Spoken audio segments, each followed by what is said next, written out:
alhamdulillah bí yàn bá kéré bá ti ṣe kéré yìí tí ó sì jẹ́rú rọ wáyé kìí sọ ọ̀rọ̀ àsọgbánú tí ó bá ní òun jí bá súnà ń lé ni a béèrè lọ́wọ́ ẹ̀ pé bó ló ti ṣe ìbò lọ nílẹ̀ Yorùbá yomi ìsọ́lẹ̀ Haúsá o àbí Nàìjíríà àbí tàṣáàdì o a béèrè bó ló ti ṣe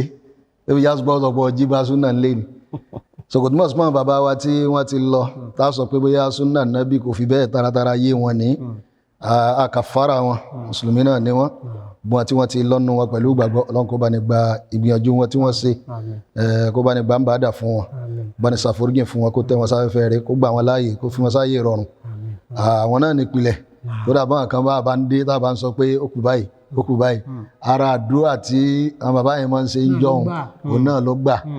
tó ra gbọ́njú bá ní táwọn náà máa ń rọ́wà sí fún wọn gbà kéèké wọn alọ́lọ́n bá ní paná adébọ̀rẹ́ ìyẹn làwọn ẹlẹ́bọn sunkún sí ìsìn ẹ̀kan kan sunkún náà ni yóò padà parẹ́ náà ni bí isnillah pẹ̀lú yọ̀ǹda Ọlọ́run torí pé àwa gan ò gbọ́njú bá báyìí nígbà tá à ń ṣàdúrà kékeré ni bọ́lọ̀ ń paná adébọ̀rẹ́ ni iná ń jò débi kí ń jọ́ náà lọ́hùn ṣùgbọ́n ní ìsìn alhamdulillah arúmọ lásán lókùn tí wọ́n ń ṣe nígbà tẹ́bọ́ sì ń jẹ́ bọ́ ńlẹ̀ káàrọ̀ jíire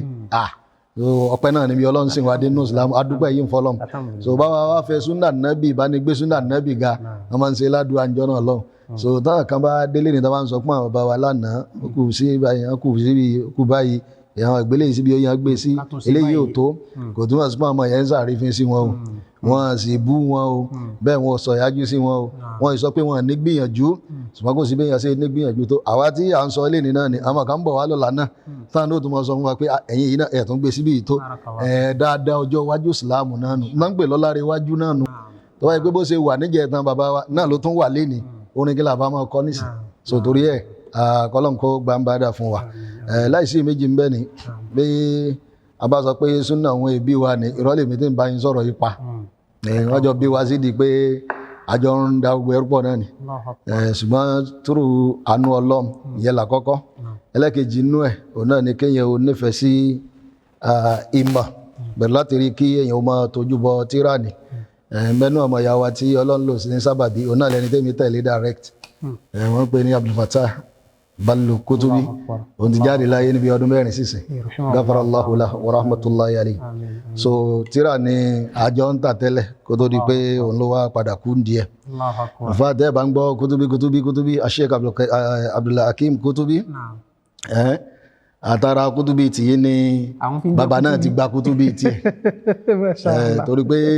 nígbè mi gbé tírà àti Kutubi lẹ́njọ́ náà kémi ò ráyè tiẹ̀ mọ́ Kutubi tí ó take over tèmi òun ló take over tèmi